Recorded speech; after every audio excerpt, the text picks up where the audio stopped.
በዛሬው ፕሮግራማችን የፀጉር መሳሳት የፀጉር መመለጥ በምን ይመጣል ምክንያቶቹ ምንድናቸው እንዲሁም ደግሞ ዘመናዊ ህክምናዎቹን ልክ እንደ ሚኖክሲዲል የመሳሰሉትን በደንብ እናወራለን።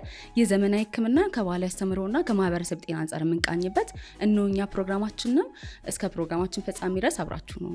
የምስራች የዲፕሎማቲክ መንደር በሆነችው ሳር ቤት ላይ ከቴምር ሪል ስቴት የተሰጠ ገጸ በረከት ከዚህ ቀደም በቫቲካን ኤምባሲ አቅራቢያ አምነውን ለገዙ ደንበኞች እንኳን ደስ አላችሁ። ግንባታውን ከዚህ ወደዚህ ቀይረነዋል። ታዲያ በደንበኞች ጥያቄ መሰረት እዛ ተሸጦ ላለቀባችሁ ደንበኞች አሁንም እዛው ቫቲካን ኤምባሲ አቅራቢያ በ36 ወራት የሚረከብ አፓርትመንት እነሆ ለእናንተ። ባለ 2 መኝታ 80 ካሬ በአንድ ጊዜ ለሚከፍሉ በ5,800,000 ብር፣ ባለ 3 መኝታ 139 ካሬ በአንድ ጊዜ ለሚከፍሉ ደንበኞች በ9,900,000 ብር አሊያም ከ20 በመቶ ቅድመ ክፍያ ጀምሮ ባለ 2 መኝታ በ1.7 ሚሊዮን ብር ቅድመ ክፍያ፣ ባለ 3 መኝታ በ3 ሚሊዮን ብር ቅድመ ክፍያ ጀምሮ ከታላቅ ቅናሽ ጋር ይዘንላችሁ ቀርበናል። ከዚህ በተጨማሪ በአዋሬ ሴቶች አደባባይ አቅራቢያ ከታላቅ ቅናሽ ጋር አፓርትመንትን ይዞንላችሁ ቀርቧል። በተመጣጣኝ ዋጋ ለደንበኞች ቤትን በማቅረብ የሪል ስቴት አዋርድን ካሸነፈው ከቴምር ሪል ስቴት። ለበለጠ መረጃ እታች ባሉት ስልኮች ይደውሉልን። በህክምናው የተለያዩ አማራጮች አሉት አይደለ? የመጀመሪያው እንግዲህ መድኃኒቶች አሉ።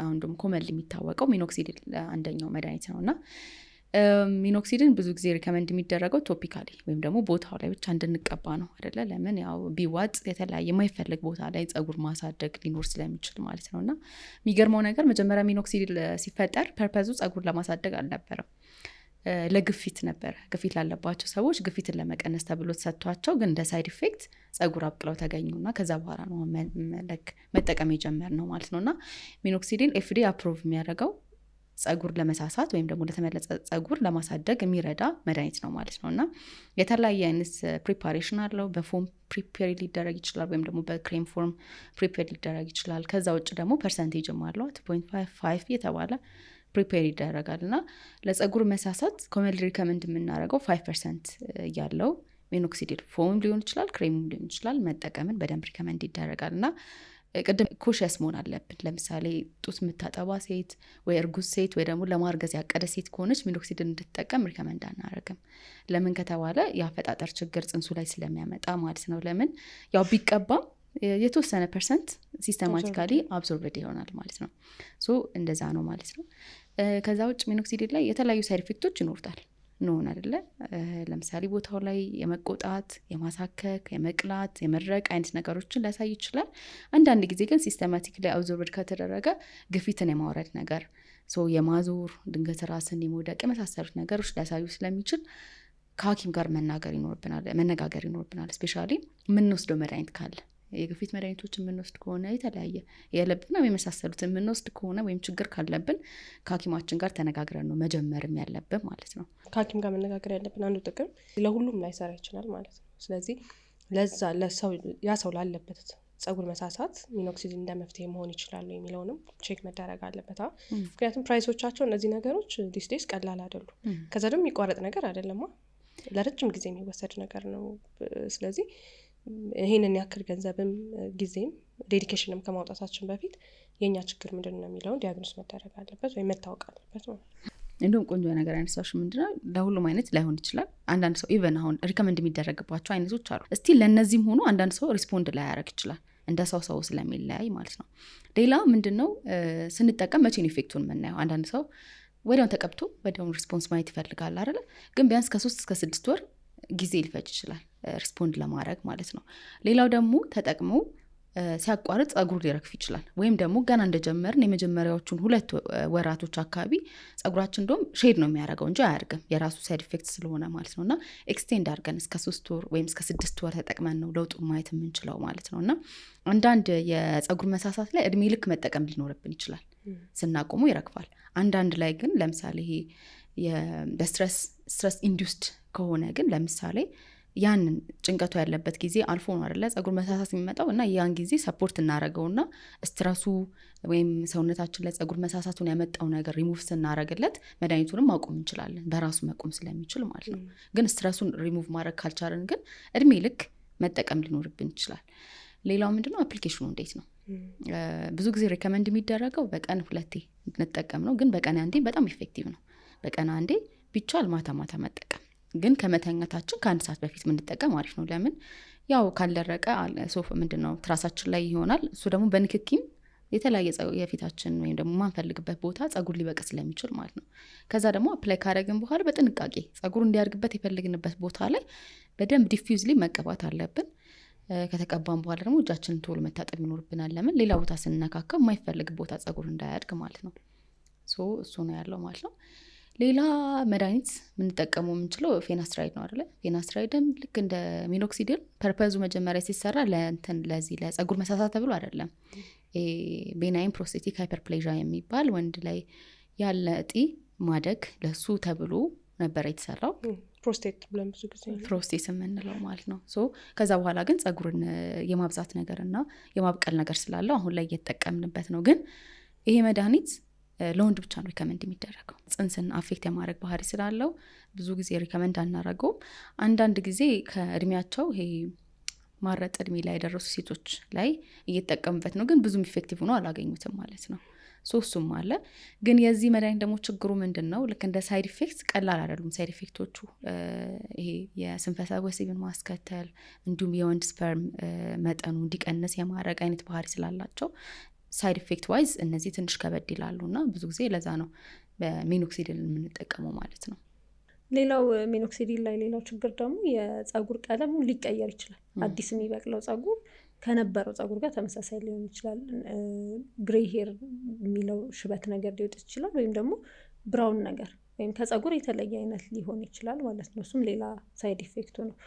ከነዚህ መድኃኒቶች በተጨማሪ ደግሞ ሌላ መጠቀም የምንችላቸው ነገሮች አሉ። የመጀመሪያው ፒአርፒ የምንለው አለ። ፒአርፒ ማለት ፕላትሌት ሪች ፕላዝማ ነው የምንለው። ጥሩ ነገሩ ምንድነው? ልክ አሁን እንዳልነው በየቀኑ መድኃኒት መጠቀም አይጠበቅብንም፣ ወይም ደግሞ ሰርጀሪ አይደለም። በሆነ ጊዜ አንዴ የምናደርገው ፕሮሲጀር ነው። ስለዚህ ምንድነው የሚደረገው? ከደማችን ነው የሚወሰደው። ደማችን ይወሰዳል። ከደማችን ላይ ሴንትሪፊውጅ ወይም ደግሞ እንዲህ ማሽከርከር ማለት ነው ተደርጎ ፕላዝማ ብቻ ፕላትሌት ያለው ፕላዝማ ተመርጦ ይወጣል ማለት ነው። የደም ፓርት ነው አይደል? አሁን ፕላትሌት፣ ቀይ ደም ሴል ምናምን የምንላቸው ውስጥ ፕላትሌቱ የሚባለው የደም አይነት ወይም ሴል ብቻ ነው የሚወሰደው ማለት ነው። ልክ ነው። ደሙን ወስደን ሴንትሪፊውጅ ማሽን የሚባላል በሱ ሲሽከረከር ደሙ ከደማችን ውስጥ ይለያያቸዋል ማለት ነው። እሱ ከተለያዩት ውስጥ ፕላትሌት ወይም ደግሞ ይሄ ደማችን ደም ሲፈሰል ክሎት እንዲያደርግ እንዲዘጋ የሚያደርገው ፓርት ማለት ነው። እሱኛው ፓርት ምን ጥቅም አለው? አዲስ ሴሎች እንዲበቅሉ ማድረግ ይችላል። ከዛ ደግሞ ኦልሬዲ ያሉትን ደግሞ ማነቃቃት ይችላል። ስለዚህ ፎሊክሎች አሉን አይደለ? የጸጉር መብቂያ እንትኖች አሉን፣ ቀዳዳዎቹ ማለት ነው። ፎሊክሎቹ አሉ። እነሱ እንዲነቃቁ ወይም ከስር ያለው ስቴም ሴል በደንብ እንዲሰራ ያደርገዋል ማለት ነው። ስለዚህ እንደሚደረገው በሱ በመርፌ ይወሰድና ሳስቷል ተብሎ የሚታሰብባቸው ቦታዎች ከ50 እስከ 60 ቦታ ሊሆን ይችላል በአንዴ። እነሱ እየተወጋ እንደ ሕክምና ይሆናል ማለት ነው። እና ብዙ ሰዎች ጸጉራቸው በሱ ምክንያት በደንብ አድጎላቸው ቴስቲሞኒ ምናምን የሚሰጡም ሰዎች አሉ አይደለ? ችግሩ ምንድነው? ሌላው ጥሩ ነገሩ ምንድነው? ከደም ነው የሚወሰድ፣ ከራሳችን ደም ነው፣ ከሌላ ሰው ደም አይደለም የሚወሰደው። ስለዚህ አለርጂ ይመጣብናል ብለን አንፈራም፣ ወይም ደግሞ ሌላ ሳይድ ኢፌክት አንፈራም። የራሳችንን ነገር ለራሳችን ስለሆነ እንደ ሕክምና የተጠቀምን ያለ ነው። ጉዳቱ ግን አንደኛ በጣም ውድ ነው። እነዚህ ነገሮች በጣም ውድ ናቸው። ከዛ ደግሞ ለምሳሌ ለመጀመሪያ 3 ወር በየወሩ መደረግ አለበት ይሄ ነገር። ከዛ ከ3 ወር በኋላ ደግሞ አትሊስት በየ6 ወሩ መደረግ አለበት በደንብ ጸጉር እንዲያድግ ማለት ነው። ሌላው ደግሞ በጣም ያማል። ያው በመርፌ ስለሆነ የሚሰጠው በጣም ፔንፉል ነው። ስለዚህ እሱኛውም እንደ ሳይድ ኢፌክት ይቆጠራል ማለት ነው። ስለዚህ ሁለቱም ግን ነገሮች ጥሩ ከሆኑ ፋይናንሻሊ ጥሩ ከሆነ ህመም የምንችል ሰዎች አይነት ከሆነ ግን ጥሩ አማራጭ ነው። ምክንያቱም እንዳልኩት በየቀኑ መድኃኒት መውሰድ አይጠበቅብሽም። ሰርጀሪ አይደለም ቀላል ሄደሽ የሆነ ኦፊስ ውስጥ መደረግ የሚችል ነገር። የቆዳ ሐኪም ጋር ትሄጃለሽ፣ ቁጭ ብለሽ መሰራት ይችላል። ከዛ ወደ ቤትሽ ትመለሻለሽ። ስለዚህ በጣም ሲምፕል የምንለው አይነት ፕሮሲጀር ነው። ግን ለሁሉም ሰው ሪስፖንድ ላያደርግ ይችላል።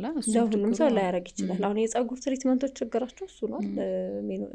ሚኖክሲዲልም እኮ እንደዛው ነው። ብዙ ሰው የሚያውቀው ሚኖክሲዲል ነው በሚል እሱም ለሁሉም ሰው ሪስፖንድ አያደርግም። ይሄኛውም እንደዛ ሁሉም ሰው ለዚህ ሪስፖንድ ላያደርግ ይችላል።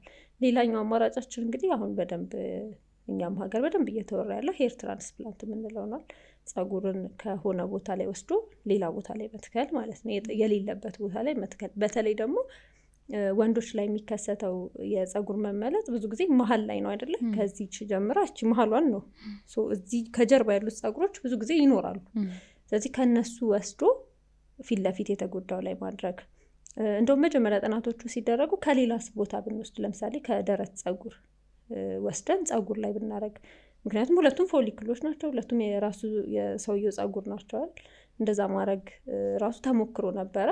ስቲል ባይዘ የሚሰሩ ሰዎች አሉ ከአንገት ከደረት ላይ ማለት ነው። ግን ብዙ ጊዜ ካየሽ የደረት ጸጉሮች በጣም ጠንካራ ናቸውና ስታይል ለማድረግ ምናምን አይሆኑም፣ ከዚህኛው ጸጉር ጋር ፊት አያደርጉም። ዲፊውዝም አይደሉም፣ ይሄ የተለያየ ቦታም ይሆናሉ። ይሄ ላይክ እጅብ ያሉ አይደለም፣ እንደ አናት ጸጉርም አይደሉም። አይ ቲንክ እሱኛው አወሳሰዱ ነው። አሁን በፊት ሲወስዱ እንዴት ነበር መሰልሽ የሚወስዱት? አንድ ላይ የሆነች ቆዳ ክብ አድርገው ለምሳሌ አንዱ ላይ 50-60 ፎሊክል ሊኖር ይችላል። አንስቶ ሌላ ቦታ ሄዶ መትከል፣ ከዛ ደግሞ ወስዶ መትከል፣ እንደዛ ይሰራ ነበር። እንደዛ ቢሆን ትንሽ አፌክት ያደርገዋል። ምክንያቱም እሱ ላይ ምን ነበር የነበረው ችግር? ልክ ሳር አንጥተሽ እንደምትተኪው የለም ጉቹ ያለው የሆነ ጸጉሮች ነው የሚሆኑት እንጂ በህብረት የሆነ አንድ ጸጉር አይሆንም። ስለዚህ አሁን ላይ ምንድነው አዲሱ ቴክኖሎጂ? እያንዳንዷን ፎሊክል እየለቀምሽ ታመጫታለሽ። ከፎሊክል ካለበት ቦታ መጀመሪያ ጤነኛ ነው ወይም ነው የሚለው ከተጠና በኋላ ጤናማ የሆኑ ፎሊክሎች እንዳሉት ካረጋገጥሽ እያንዳንዷን ፎሊክል እየለቀምሽ አንጥተሽ እዚህ ጋር መስመር ተሰርቶ በሷ መስመር ትተኪያታለሽ ማለት ነው። ስለዚህ ከደረትም ቢወሰድ አንዷ ፎሊክል ስለሆነች የምትመጣው ችግር የለውም ስፔርስ መሆኑ ማለት ነው።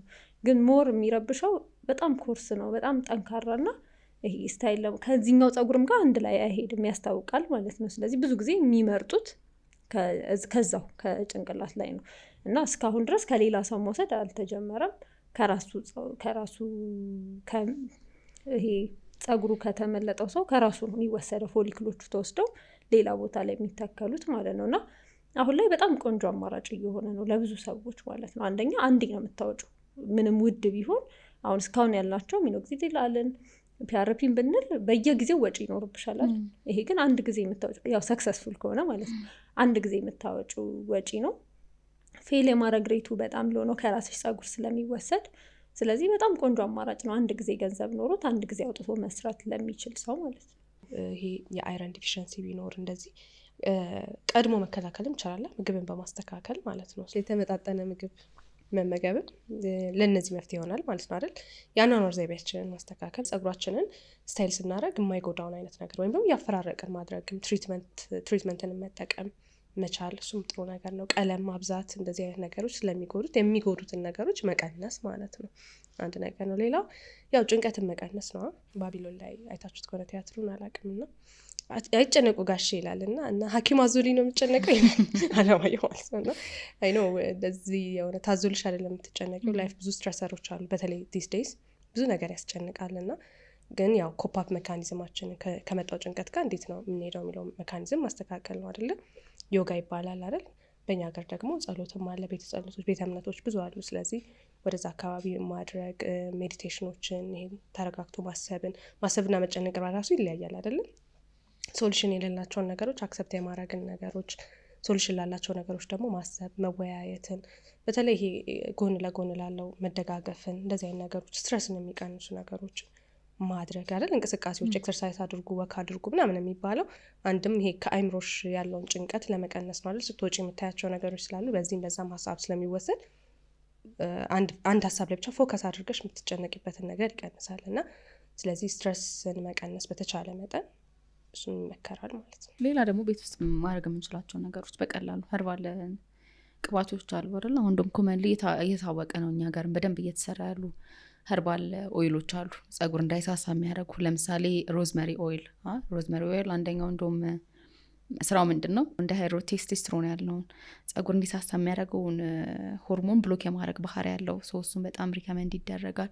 የዱባ ፍሬም ሪከመንድ ይደረጋሉ። እንደዚህ ኸርባል አሉ ሪከመንድ የሚደረጉ። ከዛ ኦይሎች ቅባቶች ተሰርቶባቸው ቅባት እነሱ አሪፍ ናቸው። ከዛ ውጭ ግን ቅድም የተባሉ ለምሳሌ ኒውትሪሽናል ዴፊሽንሲ ካለ ሰፕሊመንቶች አሉ። ለምሳሌ ኮመንሊ ለጸጉር መሳሳት እንደ ምክንያት የምንወስደው እና ቢኖር አሪፍ የሚባለው ባዮቲን አለ አይደለ? ቫይታሚን ቢ12 ቢኖር አይረን፣ ቫይታሚን አይረን፣ ፎሌት ያለባቸው ሰፕሊመንቶች ዚንክ ያለባቸው ሰፕሊመንቶቹን ቢወሰዱ ጸጉር ማደግ እንትን ማለት ነገር ይኖረዋል። ቅባት ሬጉላሪ መጠቀም፣ ከዛ የጸጉራችን ስታይል ቅድም እንዳልነው ስታይሎቻችን መቀየር፣ የምንታጠምበት እንደ ጸጉራችን ከሰው ሰው ይለያያል። በሳምንት አንዴ መታጠም የሚበቃው ጸጉር አለ፣ ሁለት የሚፈልግ አለ። እንደ ጸጉራችን ሙድ እያየን አስተጣጣባችንም ለምን እሱ ለራሱ ጸጉርን ሊያሳሳ ስለሚችል ማለት ነው። እንደዚህ አይነት ነገሮችን ፎሎ ማድረግ ጸጉርን እዛው ሜንቴን ማድረግ ይቻላል ማለት ነው፣ ሳይሳሳም ሳይበጣጠስም ማለት። ሁሉም ሰው ሲጠየቅ የሚመልሰው ነገር አለ፣ ጸጉርሽ ምናምን አምሮበታል ሲባል በፊትማ ብዛቱን ብታየው ምናምን። እኔም እንደዛ ነው የምለው እሱ ይመስለኛልና እንደዛ የሚለው ዛሬ ማውራታችን አሪፍ። ያው እኮ አንደኛው ጸጉር እየሳሳ የሚሄድበት ምክንያት እድሜ ነው አይደለ? ያው ወንድ ሴት የመሆን ነገር አለ፣ ከዛ ደግሞ እድሜ አለ። በጣም እንግዲህ የተለመደው ወንዶች ላይ ነው እንደሚታወቀው እና ብዙ ጊዜ በ50 ዓመታቸው አካባቢ ከ50% በላይ የሆኑ ወንዶች ጸጉራቸው ይሳሳል ወይም ወደ መመለጥ ይጠጋሉ ማለት ነው። ሴቶችም ላይ ስናይ ከ70 ዓመት በላይ የሆኑ ሴቶች ሲታይ ጥናት ላይ ከ50% በላይ የሆኑ ሰዎች የጸጉር መሳሳት ወይም ደግሞ ወደ መመለጥ የመጠጋት አይነት ባህሪ አለ። ስለዚህ ያው ልክ ነው ማለት ነው። ልጅ እንደሆንሽ አይሄድም። ግን በጣም ኮመን የምንለው አይነት የጸጉር መመለጥ አይነት የምንለው ይሄ ወንዶች ላይ የሚከሰተው በሆርሞን ምክንያት የሚመጣ በዘርም ምክንያት እንደውም ይባላል ለአባትሽ እንደዚህ ከሆነ እናት የሚባል ነገር አለና በሱ የሚመጣው ደግሞ በደንብ ኮመን ነው። ግን አንዳንድ ሰዎች ላይ እንደተባለው በዘር በጣም ስለሚመጣ ይሄ ነገር እስከ 12 ዓመት ላይ ምናምን ሊጀምር ይችላል። አንድ ፍሬ ልጅ ነኝ ጸጉሬ እንዲተመልጦ ስታይ ምናምን ይላሉ ብዙ ወንዶች እና እውነታቸውን ነው። የዘር እንትን አብሮ ከመጣ ቀድሞ ሊመጣ ይችላል ማለት ነው እና ከእድሜ ጋር የማይገናኝም አይነት የጸጉር መሳሳት ወይም መመለጥ አይነትም ደግሞ ዘርን ካነሳን ደግሞ አይቀር አይደል? እንዴት ነው ጂኑ ሽንት ማለት የትኛው ጂን ነው ይሄንን የሚያመጣው ተብሎ ሲጠና አንድ እንደዚህ የተገኘ ነገር የለም። ፖሊጂኒክ ነው አይደለ? ብዙ ጂኖች ናቸው ለጸጉር መሳሳት ምክንያት የሆኑት ማለት ነው እና ብዙ ጊዜ ለአንድሮጅን ወይም ደግሞ ይሄ ለወንድ ሆርሞኖች የምንሰጣቸው ወንድ ሆርሞን እንላቸዋለን እንጂ ሴቱም ውስጥ ይገኛሉ አንድሮጅን እና ለሱ ሰውነት የሚሰጠው መልስ ነው ጸጉር መሳሳትን የሚያመጣው ማለት ነው እና ኖርማል ጊዜ ላይ ለአንድሮጅን ጸጉራችን ሬስፖንድ የሚያደርግበት ምክንያት እንዴት ነው? ኖርማሊ ወንድ ላይ ማለት ነው የጭንቅላት ጸጉርን እንዴት ነው እየሳሳ ነው የሚሄደው። ይሄ ዘለላው የጸጉር ዘለላው ማለት ነው ኖርማል መልስ ነው ይሄ ሆርሞኑ ማለት ነው። ሌላ ቦታ የሚገኝ ጸጉር የጺም ጸጉራቸው ሊሆን ይችላል፣ ብብት አካባቢ ወይም ብሽሽት አካባቢ ታች ላይ ያለ ጸጉሮች እንደዚህ አይነቶቹን ግን ይሄ የጠንካራ የማድረግ ነገር ባህሪ ያለው ያ ሆርሞን ነው ማለት ነው። ስለዚህ ለዚህ ሆርሞን ግን ጄኔቲካሊ ኤክስፖዝድ ማለት መጥፎ ምላሽ የምንሰጥ ሲሆን ነው ያው በጊዜ መመለጡ የሚመጣው ማለት ነው። ስለዚህ አሁን እያለን ነበር አይደል የጸጉር መሳሳት እያለን ነውና ጸጉር መሳሳት እንግዲህ ሜዲካሊ አሎፔሻ ይባላል። ስለዚህ ያው ስም ወጥቶለት እየታከመ የሚገኝ ነገር ነው ማለት ነውና ሜሉዬ እንዳልሽው መጀመሪያ እንግዲህ ከመሳሳት ከዛ ከመነቃቀል እያለ ነው በኋላ ላይ ቦታው ላይ መላጣም ሆኖ ጸጉር የማያድግበት ስቴጅ ይደርሳልና አንዳንድ ጊዜ እነዚህን የጸጉር መሳሳት አይነቶችን ለሁለት እንከፍላቸዋለን።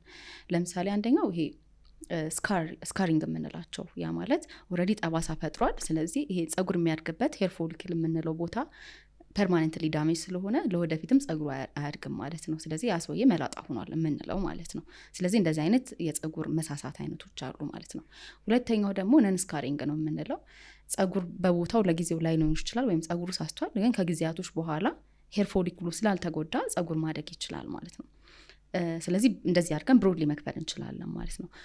ከጄኔቲክ ውጭ ሌላው ጸጉር እንዲሳሳ የሚያደርገው ነገር እንግዲህ ሆርሞናል ቼንጅስ ናቸው አይደለ? የሆርሞናል ለውጦች ሴትም ላይ አሁን ቅድም ወንድ ላይ በደንብ ነግረሽናል። ሴትም ላይ እንግዲህ ቴስቶስትሮን አለ አይደለ? መጠኑ ትንሽም ቢሆን ስቲል ቴስቶስትሮን አለ። ስለዚህ ሴትንም አፌክት የማድረግ ባህሪና ጸጉር እንዲሳሳ የማድረግ ባህሪ ይኖረዋል ማለት ነው። ከዛ ውጭ ግን ሴቶች እንግዲህ እድሜያችን ውስጥ በህይወታችን ውስጥ የተለያዩ የሆርሞናል ቼንጆች እናስተናግዳለን እና አንደኛው እንግዲህ ያው እርግዝና ነው አይደለ? ፕሬግናንሲ አለ፣ ከዛ ፔሪድ ሲመጣ አለ። ከዛ በኋላ ደግሞ እድሜያችን በጣም ከፍ ሲልና የማረጥ ጊዜ ውስጥ ስንደርስ የሚኖሩ የሆርሞናል ቼንጆች አሉ። በአጠቃላይ ግን ኢስትሮጅን እና ፕሮጀስትሮን ከፍተኛ የሚሆንበት ጊዜ ላይ ለጸጉራችን በጣም ኮምፎርታብል የሚሆንበት ጊዜ ነው የሚሆነው። ለምን? ሄርን ፕሮቴክት የማድረግ ጸጉር እንዲፋፋ ጥሩ እንዲሆን ያደርጋል። ብዙ ጊዜ እሱ እንደውም እርግዝና ላይ እናስተዋውለዋለን፣ ያው የእነዚህ ሆርሞኖችን መጨመርን ተከትሎ ማለት ነው። በተገላቢጦሹ ግን እነዚህ ሆርሞኖች በአንዴ ድሮፕ ሲያደርጉ ወይም ደግሞ ሲቀንሱ ደግሞ ጸጉር የመሳሳት እንዲሁም የመነቃቀል አይነት ባህሪ ይኖረዋል። ለምሳሌ አሁን አንድ ሴት ከወለደች በኋላ ይሄን ነገር ኤክስፔሪንስ ታደርጋለች አይደል? ጸጉሯ ኮምፕሊትሊ ይሳሳል፣ ይወድቃል፣ ያንሳል ማለት ነው። ስለዚህ ይህ የሆርሞናል ኢፌክቱ ነው ማለት ነው። ከዛ አት ሴም ታይም ደግሞ ለምሳሌ ሜኖፖዝ ላይ ወይም ደግሞ የማረጥ እድሜ ላይ ስትደርስ ደግሞ እነዚህ ሆርሞኖች ስለማይኖሩ ጸጉር የመሳሳት ነገር ኤክስፔሪንስ ታደርጋለች ማለት ነው። ሌላ ሆርሞን ጋር ተያይዞ የምናነሳው ምንድነው? ታይሮይድ ሆርሞን አይደለ? ወይም ደግሞ እንቅርት የሚያመነጨው የሆርሞን አይነት እና ይሄ ታይሮይድ ሆርሞን ሲጨምርም በጣም ሲቀንስም የራሱ የሆነ ኢፌክት አለው ጸጉር ላይ እና ጸጉር በጣም እንዲደርቅ ቶሎ የሚሰባበር እንዲሆን እንዲሳሳ ያደርገዋል ማለት ነው። ስለዚህ ሆርሞናል ኢፌክት በጣም ጸጉር ላይ ትልቅ የሆነ ሚና ያጫወታል ማለት ነው። ከሆርሞኖች በተጨማሪ ደግሞ ሌሎችም ምክንያቶች አሉት። ከነዛ ውስጥ አሁን አንደኛው የምግብ እጥረቶች ናቸው። የምግብ እጥረት ስንል ሰውነታችን የሚሰራበት መንገድ አለ። ሰውነታችን ያው በቂ ምግብ ካለው ሁሉንም ነገር ኖሪሽ እያደረገ እያሳደገ እየተንከባከበ ይኖራል። ግን እጥረት ቢኖር ልክ አንድ ሰው በጀት ላይ ቢያጥረው እንደሚያደርገው ማለት ነው አይደል? ምግብሽን ታሟያለሽ፣ ከዛ ሌሎች ነገሮችን ግን እየቀነስሽ ትይዛለሽ። ልብስ መግዛት ቢኖርብሽ ወይ ጫማ መግዛት ምናምን ቢኖርብሽ ትታይዋለሽ፣ ምክንያቱም በጣም አስፈላጊ ነገር ስላልሆነ። ሰውነትም እንደዛ ነው የሚሰራው። ስለዚህ ከሚያስፈልገን ምግብ ቢያጥረን ምን ማድረግ ይጀምራል? አስፈላጊ ለሚላቸው እለት እለት ይሄ ሰው በህይወት እንዲቆይ ሰውነታችን በህይወት እንዲቆይ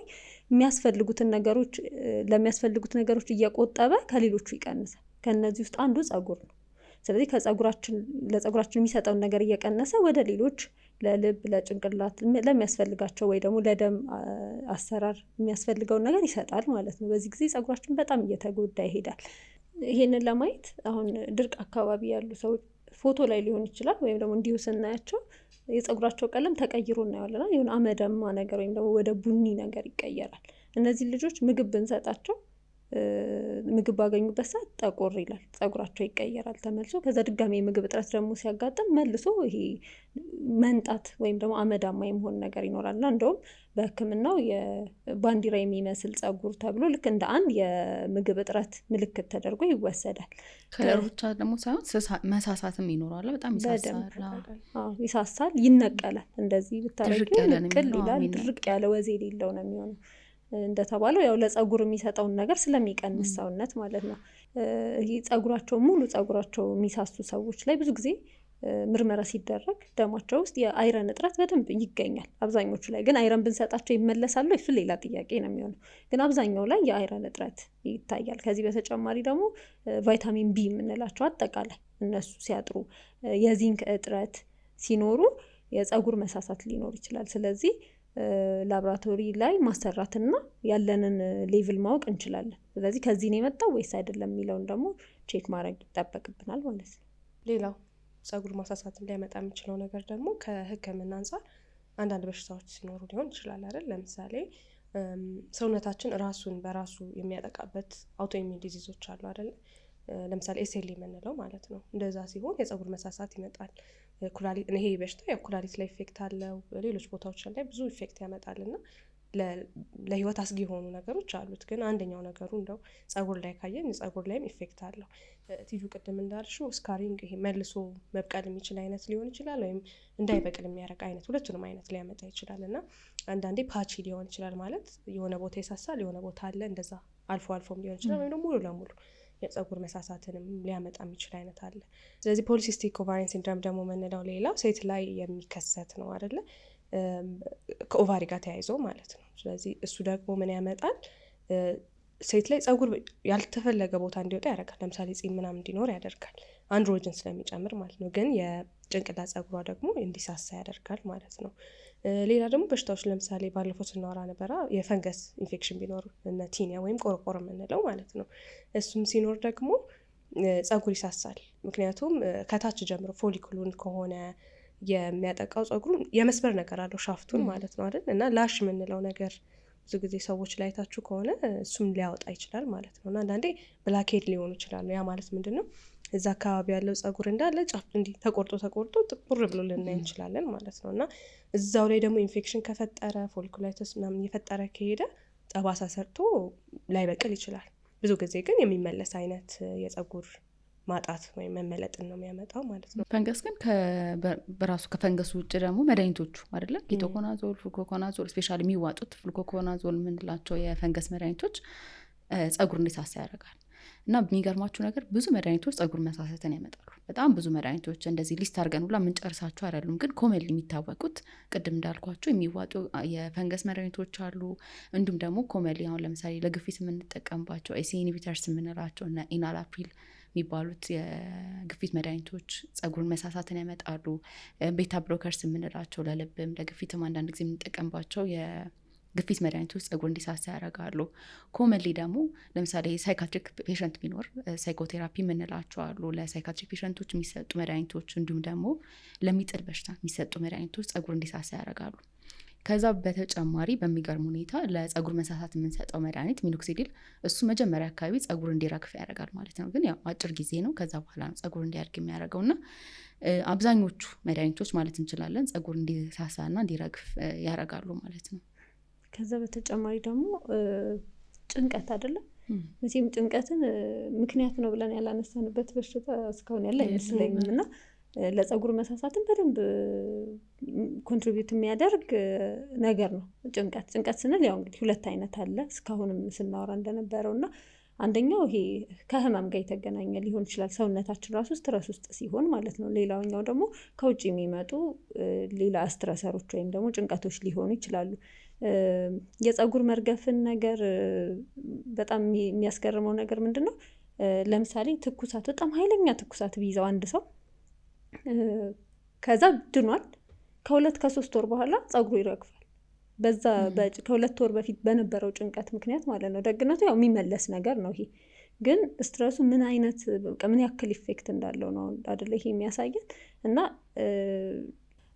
ሌላ ደግሞ ይሄ ከውጭ የሚመጡ ያልናቸው ለምሳሌ አደጋ ቢያጋጥመው አንድ ሰው ወይ ደግሞ ሰርጀሪ ቢሰራለት እንደዚህ አይነት ነገሮችም ላይ ያው አንደኛ ኒውትሪሽን ያለውን ነገር ወደ ቁስሉ መሄድ አለበታል ሰውነት እዛ ላይ አተኩሮ መስራት አለበት። ስለዚህ ወደ ጸጉር የሚሄደው ነገር ስለሚቀንስም ሊሆን ይችላል። ግን አንዳንዴ እንደውም ከ2-3 ሳምንት ውስጥ የጸጉር መርገፍ ይከሰታል። አሁን ቅድም ያልኩት የ2 ወሩ በደንብ ያስኬዳል ከጸጉር ሳይክል ጋር ብናየው ማለት ነው። ይሄኛው ከ2 ከ3 ሳምንት በኋላ የሚረግፈው ጸጉር ግን ኤግዛክትሊ እንዴት እንደሚመጣ ጥናቶች በደንብ አያሳዩም ማለት ነው። ግን ስትረስ ወይም ጭንቀት እንደው እነ ድባቴንም እነ ፍርሃትና አንዛይቲ የምንላቸውንም እዚህ ጋር ማምጣት እንችላለን። በደንብ ጸጉርን ሙሉ ጭንቅላት ላይ ያለ ጸጉር እንደው ቦታ መርጦ ምናምን ሳይሆን በደንብ ጸጉር ልቅ ብሎ እንዲወጣ እንዲሳሳ ያደርጋሉ። ነገር ግን ያው ነገር ከተመለሱ ድባቴው አንዛይቲውም እየታከሙ የሚመጡ ከሆነ ግን ጸጉር መልሶ በስነ ስርዓቱ መብቀል ይችላል ማለት ነው። በዚህ እነዚህ ጭንቀቶች ማለት ነው እርግዝና መንበሩ አይደል? እርግዝናም ሰውነት ላይ ይሄ ምንድነው እርግዝና ወሊድ አይደል? ሰርጀሪ ምንም ብንል ሰውነት ላይ ጭንቀት የሚጨምሩ ነገሮች የሚፈጥሩት የጸጉር መሳሳት እንዳልሽው ወይም ደግሞ የጸጉር መመለጥ የሚመለስ አይነት ነው አይደል? ቴምፖራሪ ነው የምንለው ያው ጊዜዎቹ ይለያያሉ ማለት ነው። እና የሚያደርጉት ነገር ምንድነው የጸጉርን ሳይክል ማዛባት ነው አይደል? ስለዚህ መጀመሪያ ጸጉር የሚያድግበት ሳይክል አለ አይደል? ከ2 እስከ 7 አመት ድረስ የምንለው አለ አይደል? ጸጉር የሚያድግበት ፌዝ ነው የሚሆነው። በእርግጥ ይሄ እንደየዘራችን ይለያያል አይደል? አንዳንድ ሰው ይሄ በጣም ረጃጅም ጸጉር ያለበት ጄኔቲካችን የጥቁር ሰው ጸጉር ራሱ ታይፕ አለው። ታይፕ 1 ታይፕ 2 እያለን የምንላቸው የጸጉር አይነቶች በሱ ይለያያል። እና ይሄ እንደየሀገሩም የጥቁር ምንድን ነው ነጭ ሰው ያለው ጸጉርና ጥቁር ሰው ያለው ጸጉር ይለያያል። ጥቁር ሆኖ ራሱ በጣም ኪንክ ይሆናል አይደል? ፍሪዝም ይሆናል ደግሞ የሚያድጋል ለዚህና ቢለያይም ግን ጀነራሊ ጸጉር የሚያድግበት ከ2 እስከ 7 አመት የምንለዋለን። ከዛ እድገት የሌለበት ቁመት ላይ ማለት ነው። አንዳንዴ 1 ሴንቲሜትር በወር እስከ መጨመር ድረስ የሚሄድበት ጊዜ አለና ምንም ደግሞ እድገት የሌለበት እዛው ላይ እንዳለ የሚቆምበት አለ አይደል? ጸጉር እየጨመረ አይደለም ወይም አንዳንዴ ይባላል በጣም ጸጉርሽ እያደገ ነው ይባላል። የሆነ ሰዓት ግን እዛው ላይ የሚቆምበት ሰዓት አለ ማለት። ከዛ ግን ጸጉር የሚረግፍበት ሰዓት አለ። ኖርማሊ ነው ይሄ ኖርማል ነው አይደል? ጸጉር የሚረግፍበት እና 4 ፌዞች ነው ያሉት እና እነዚህ ስትረሶች የሚያደርጉት ምንድነው አድጎ ከዛ በኋላ እዛው ላይ የሚቆምበት እነዚህን ጊዜዎች ያዛቡታል ማለት ነው እና ቶሎ እንዲረግፍ ያፋጥኑታል ማለት ነው። ይሄ ነው አንዱ ችግር። እንደውም እዚህ ጋር የሚያረኩት ምንድነው አብዛኞቹ መድኃኒቶች ሜዲኬሽን ኢንዱስድ ሄር ሎሶች ብዙ ጊዜ ይሄ አንቺ ያልሽበት ጸጉር ይሄ እድገቱን ገቶ ዝም ብሎ የሚቆይበት ወይም ቴሎጅን ፌዝ ላይ ነው አክት የሚያደርጉት አብዛኞቹ ማለት ነው። ከዛ ውጭ ግን ለምሳሌ አሁን ኬሞቴራፒዎች አሉ አይደለ? ኬሞቴራፒ ሰው አንድ ጊዜ ከወሰደ በኋላ ወዲያው ነው ጸጉሩ የሚረግፈው። ያ ማለት ምንድነው? ጸጉር የሚያድግበትን ፌዝ ነው አፌክት የሚያደርጉትና ኬሞቴራፒ በተወሰደ በ2 ሳምንታት ውስጥ ጸጉር ይረግፋል። ከዛ በኋላ ግን ልክ ኬሞቴራፒ አቁሞ ከ3 እስከ 6 ወር ውስጥ ደግሞ ጸጉር ማደግ ይጀምራል ማለት ነው። ቅድም ያልናቸው አብዛኞቹ መድኃኒቶች ግን በወራት ውስጥ ነው ምልክትን ማሳየት የሚጀምሩት። ቶሎ አያመጡም። ቢያንስ 3 ወር 6 ወር ከተወሰደ በኋላ ነው ምልክትን የሚያሳየው ማለት ነው። ሌሎች መድኃኒቶች የተረሱ አሉ። ለምሳሌ ደም ማቅጠኛ መድኃኒቶች ሄፓሪን፣ ዋርፋሪን ኮመንሊ እንጠቀማለና እነሱም እንደዚህ አይነት ባህሪ ያላቸውን ጸጉር የማሳሳት ባህሪ ያላቸው። ከዛ ውጭ ደግሞ ለምሳሌ የእርግዝና መከላከያ እየወሰደች የነበረ ሴት ብትኖር ወይም ይሄ ስፔሻል የሚዋጡት እነሱም ድንገት ሲቆሙ ጸጉር የማሳሳት ነገር አላቸው። ሆርሞናል ቴራፒዎችም ይሄ ሆርሞናችን ዲስራፕትድ እንዲሆን ስለሚያደርጉት እነሱም ጸጉር እንዲሳሳ ያደርጋሉ ማለት ነው። እለት ተዕለት የምናደርጋቸው ደግሞ አክቲቪቲዎች አሉ አይደለ? ጸጉራችን እንዲነቃቀል እንዲሳሳ የሚያደርጉ ማለት ነው። ለምሳሌ ጸጉር አያያዛችን እንዴት ነው? ይሄ ጥብቅ አድርገን የምናስይዝ ከሆነ ወደኋላ ሳብ አድርገን የምናስይዘው አይነት ሲሆን ከፊት ያለው ጸጉር የመነቃቀል አይደል እንትኑን ስለማይችለው ማለት ነው ፎሊክሉ ያለውን ግፊት ጫና ስለማይችለው ይነቀላል ማለት ነው። ሌላም ይሄ ምን ላይ እናስተውላለን? ሹሩባ አይደል? ጥብቅ ተደርገው የሚሰሩ ሹሩባዎች ከሆኑ ከባባድ ዊጎች፣ አንዳንዴ ዊግ በጣም ይበዛና ጸጉሩን ወደ ኋላ በጣም የሚጎትተው አይነት ሲሆን እንደዚህ አይነት ነገር ላይ ጸጉር የመነቃቀል ባህሪ ይኖረዋል ማለት ነው። ወደ ኋላ ስበን ስናሲዝ ከፊት ያሉት ጸጉሮች ናቸው አይደል ሞር አፌክትድ የሚሆኑት፣ ግን መጠቅለያ የሚጠቀሙ ሰዎች ሲሆን አሁን ደግሞ በደንብ እየተለመደ ነው አይደል? ካስክስ አንገባ ፍሪዝ እናርግ ምናምን የሚሉ ትሬንዶች በደንብ እየተለመዱ ነው። በካልሲ የሚጠቀልል ሰው አለ። ከዛ ደግሞ ፍሌክሲ ሮዶች አሉ፣ በሱ የሚጠቀልል ሰው አለና እነሱ ደግሞ እያንዳንዱ ላይ ነው ፕሬዠር የሚያመጡት ማለት ነው። ከዛ ደግሞ ረጅም ሰዓት ነው። ምክንያቱም ካስክስ ስትገቢ ምንድነው ሰዓቱን ያሳጥረዋል። ሙቀት ስለሚሰጥሽ እሱ ሰዓቱን ያሳጥረዋል።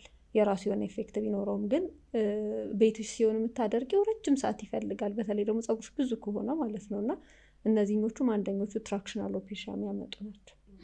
ከጊዜ ብዛት ይመለሳል። አንሌስ ይሄ የሚፈጥረው ስበት ወይ ጫናው ምናምን በጣም ብስቱ እነዚህ ቀዳዳዎች የጸጉራችን ቀዳዳዎች ላይ ጠባሳ ከፈጠረ ላይመለስ ይችላል። እንደዛው እንደ ሳሳ እንደተነቃቀለ ሊቀር ይችላል። ግን ብዙ ጊዜ ይመለሳሉ ሄር ስታይላችንን ስናስተካክል ማለት ነው።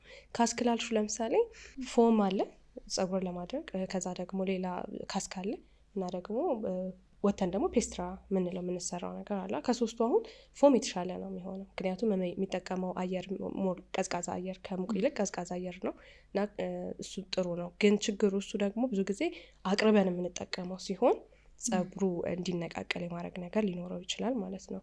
ካስክ ጥሩነቱ ሙቀቱም የተሻለ ነው ከፔስትራ። ሌላው ግን ይሄ ካስክ ስንገባ ጸጉራችንና ሙቀቱ የሚመጣበት ርቀት አለው አይደለ? አትሊስት 15 ሴንቲሜትር ርቀት ካለው ጥሩ ነው የሚሆነው። ጸጉሩ ቶሎ እንዳይነቃቀል ያደርገዋል ማለት ነው። ወይም እንዳይነቃቀል ብቻ ሳይሆን ሻፍቱ ይቺ ያንዳንዷ ዘለላ እንዳትሳሳ ያደርጋቸዋል ማለት ነው። እና ወርስት የምንለው የባሰ የምንለው ብዙ ጊዜ ሰው ሲል ስለምሰማው ነው ፔስትራና ካስክ አንድ ነው እኮ ምናምን ይባላል። ግን ፔስትራ በጣም ጸጉርን ይጎዳል። ለምን? አንደኛ ሙቀቱ ቀጥታ የሚያርፈው ሻፍቱ ላይ ነው አምጥተን ማለት ነው። እና የሙቀት መጠኑን ስናየው ደግሞ የፔስትራና የካስክ አንድ አይደለም አይደለም።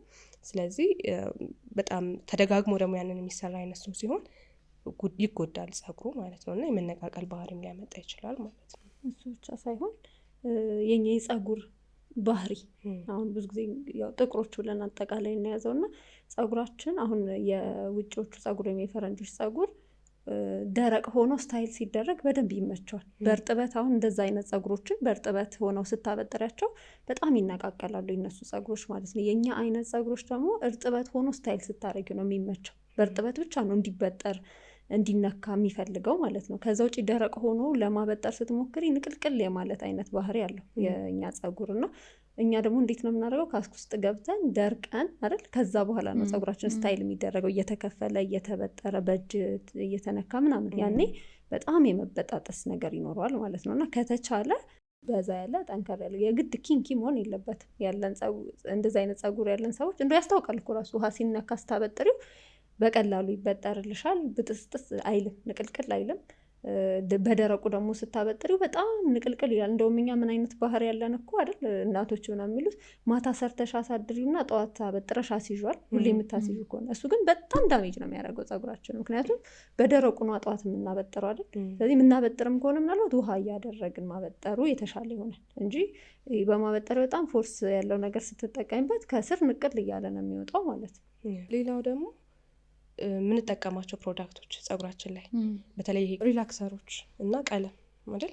ቀለምን ከሽበት ጋር አንስተ ነው ነበረ እንደም ችግር ላይ ያመጣ ይችላል በሚል ማለት ነው። ግን ቀለም ከጸጉር መሳሳት ጋር ግን ጸጉር በጣም ያሳሳል ቀለም። ምክንያቱም ሻፍቷን እቺ እያንዳንዷን ዘለላ ውስጡን ገብቶ ስለሆነ ቀለሙን የሚቀየረው ጸጉሯ እንድትሳሳ የማድረግ ነገር አለው ማለት ነው። ሪላክሰርም እንደዛው አይደለ? ሪላክሰር በተለይ በጣም ይሄ ታይም የምንጠብቅለት ለዛ ነው አይደለ? ትንሽ ሰዓት ካለፈ ሙሉ ለሙሉ ራሱ ጸጉር ይነሳል እና የኬሚካል በርን ያመጣብናል እና በኋላ ላይ በቀሉ ላይ ይችላል። ስለዚህ እነዚህም ፕራክቲሶችን ያው ጸጉርን ከመሳሳት ጋር የተገናኙ ናቸው።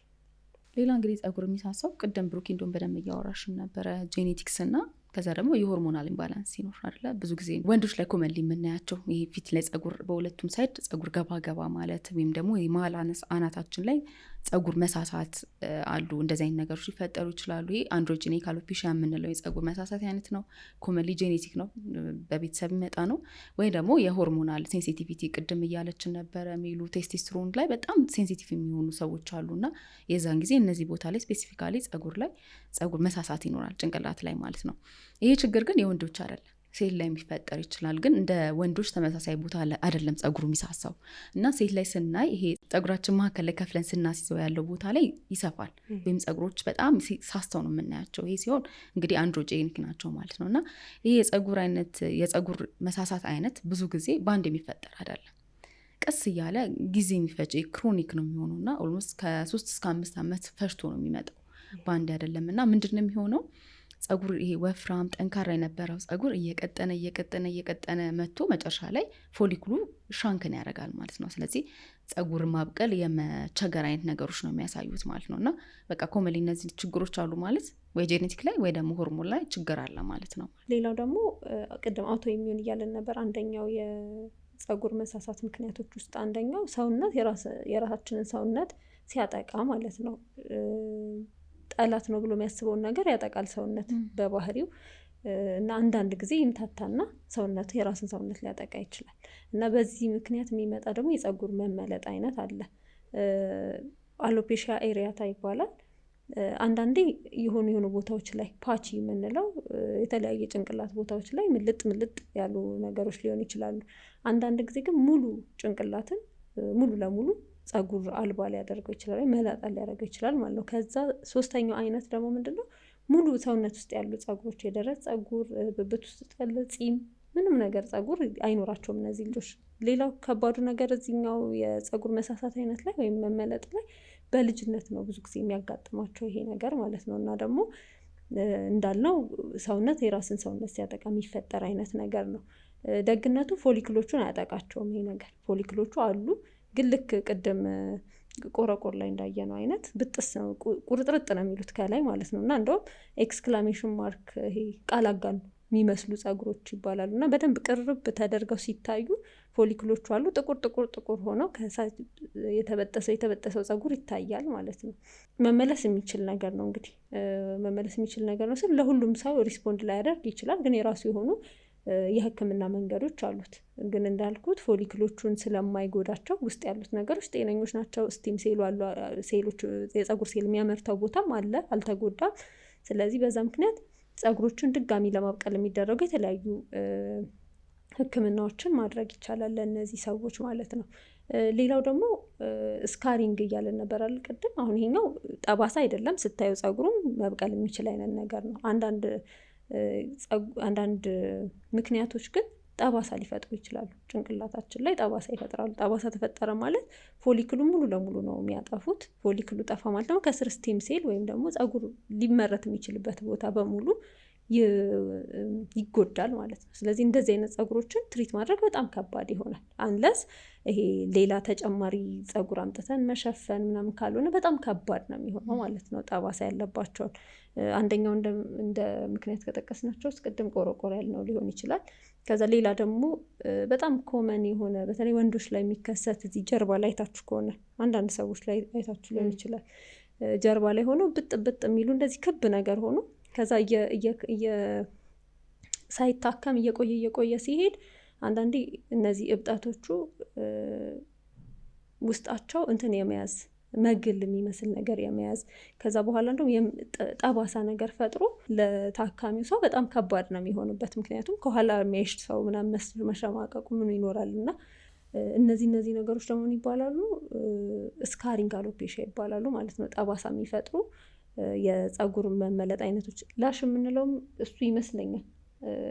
በምንም ይምጣ በእኛ ሀገር የሆነ ክብ ሆኖ ፀጉር ምልጥ ያለ ነገር ካየ ላሽ በልቶት ነው ይባላል እና ብዙ ጊዜ ለሕክምና ሲመጡ አንዳንዴ በእንትን ምክንያት የጠፋ ይሄ በቆረቆር ምክንያት የጠፋ ፀጉር ሊሆን ይችላል።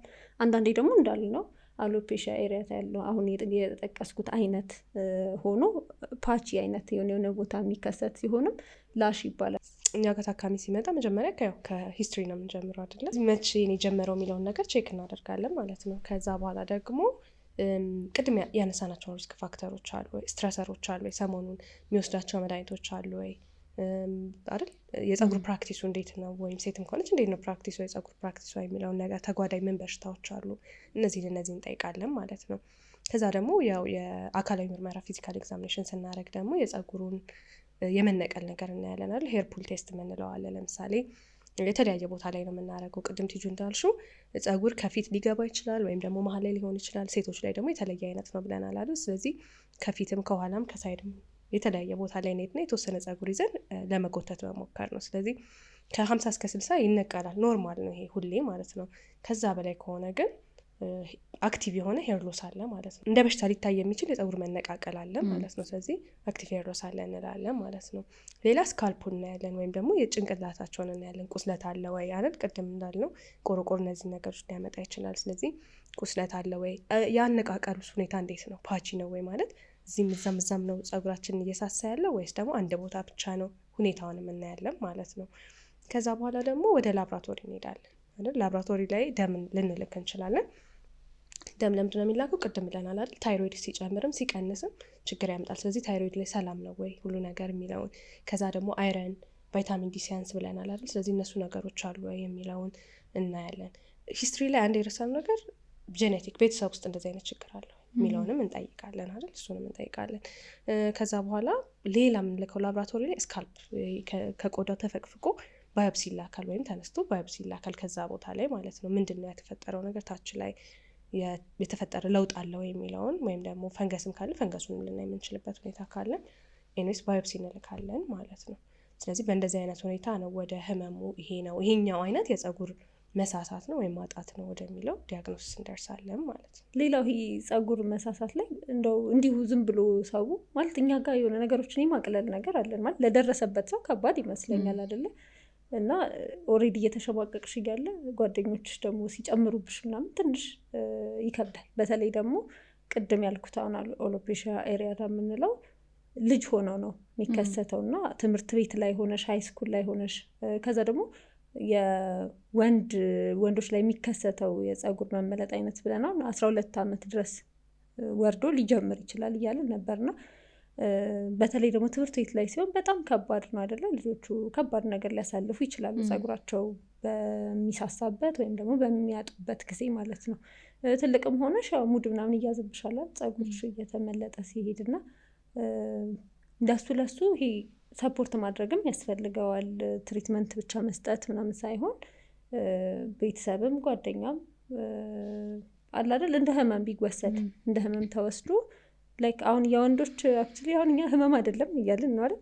የወንዶች ፀጉር የሚሳሳው ነገር በዘር የሚመጣና በሆርሞን የሚመጣ ስለሆነ ህመም አይደለም፣ ግን በቃ ሊከሰት የሚችል ነገር ነው ብሎ ይሄ አክሰፕት ቢደረግ በዙሪያሽ አሁን ስታይል የሚያደርጉት ሰዎች እኮ አሉ ፀጉራቸው መላጣ ሆነ በጣም የሚያምርባቸው አይነት ሰዎች አሉ። ስለዚህ እንደዛ ይሄ ካላማርብሽ ከችግሩ ማያምርበት ሰው አለ ወይ እዚህ የምር የማያምርበት ሰው አለ።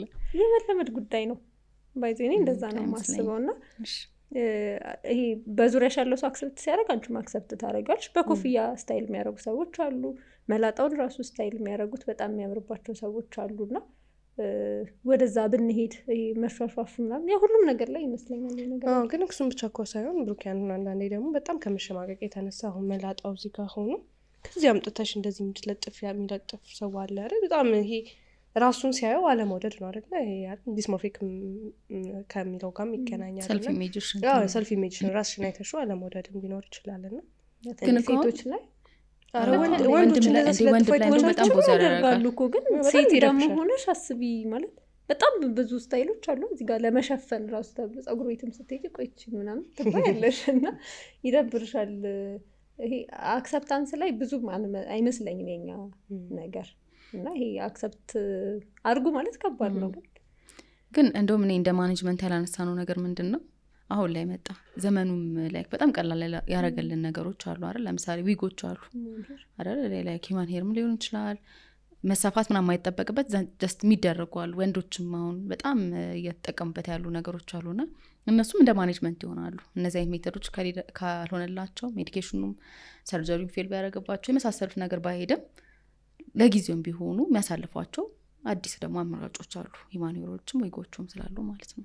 ተመልካቾቻችን የዛሬው ፕሮግራም ይህን ይመስል ነበረ። ሰብስክራይብ፣ ሼር፣ ኮሜንት እና ላይክ ማድረግ አትርሱ። በሚቀጥለው ሳምንት በተመሳሳይ ፕሮግራም እስከምንገናኝ ድረስ መልካም ጊዜ ይሆንላችሁ።